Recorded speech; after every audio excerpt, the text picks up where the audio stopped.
Good morning student. मैंने पिछले video में आप लोगों को पाठ 2 मेरे संग की औरतें का आधा समरी मैं बताई थी और आज मैं आप लोगों को इस पाठ को पूर्ण करूंगी। तो इस समरी को सुनने के बाद आप एक बार इस पाठ को पूरी तरह से रीडिंग जरूर दे दीजिएगा, जिससे कि लेखिका द्वारा लिखा हुआ उनका जो यह संस्मरण है वह स्पष्ट हो जाए। ठीक है, तो मैं आगे आप लोगों को इसकी समरी बताती हूँ। आगे उन्होंने लिखा है कि लेखिका अपने खानदान से सुनी हुई नामी चोर और माँ जी की कहानी अपने शब्दों में बयान करते हुए कहती है कि एक बार किसी हवेली में शादी के कारण सभी मर्द बारात में गए हुए थे और औरतें सज संवर कर नाच गाने में व्यस्त थीं। इतने में एक चोर चोरी की नियत से हवेली में घुस जाता है, परंतु उसकी भेंट एक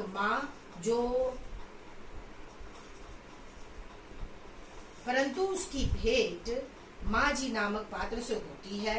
आहट सुनते ही उन्होंने चोर को पानी पिलाने को कहा, परंतु वह बोला मैं एक चोर हूँ। परंतु फिर भी माँ बोलती रही थी, हाथ धोकर पानी तो दे दो। चोर से पानी मंगवाकर पीने के बाद माँ जी उससे बोली, आज से तू मेरा बेटा हो गया, अब तू चाहे चोरी कर या तू फिर खेती कर। इस तरह यह कहानी उन्होंने वर्णन किया है। लेखिका का पारिवारिक सामाजिक मान्यताओं और रूढ़िभंजक व्यक्तित्व का था।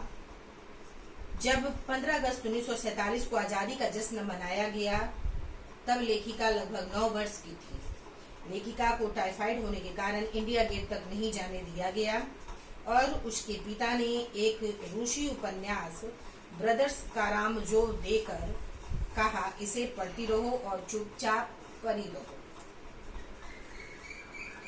आगे लेखिका इस संस्मरण में अपनी चारों बहनों का जिक्र करती हैं कि उनकी जो 4 बहनें थीं, मंजुल, भगत, चित्रा, अचला, रेणु तथा भाई राजीव का परिचय उन्होंने दिया है कि किस तरह वो लोग भी साहित्य सेवा कर रहे थे।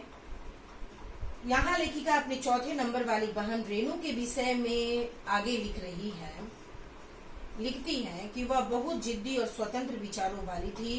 स्कूल से लौटते हुए वह पैदल घर आना पसंद करती थी, जबकि एक गाड़ी थी जो उसको और अचला को लेने जाती थी। उसके द्वारा बोले जाने वाले सच को भी लोग मजाक समझते थे, क्योंकि उसके बोलने का अंदाज ही ऐसा था। तो उस आगे के संस्मरण में उन्होंने अपनी छोटी बहन रेणु के बारे में चर्चा की है। उसके आगे उन्होंने अपनी बहनों चित्रा और अचला के बारे में बताते हुए वो कहती हैं कि चित्रा ने अपना विवाह अपनी मर्जी के लड़के से किया था। अचला ने अर्थशास्त्र और पत्रकारिता की शिक्षा ग्रहण की। अपनी शादी के बारे में कहती हैं कि शादी में वह बिहार के छोटे कस्बे डालमिया नगर में रहने लगी। उस समय सिनेमा हॉल में स्त्री पुरुष अलग अलग बैठते थे, लेकिन लेखिका अपने प्रयास से वहां की औरतों से नाटक में पराये मर्दों के साथ अभिनय भी करवाया।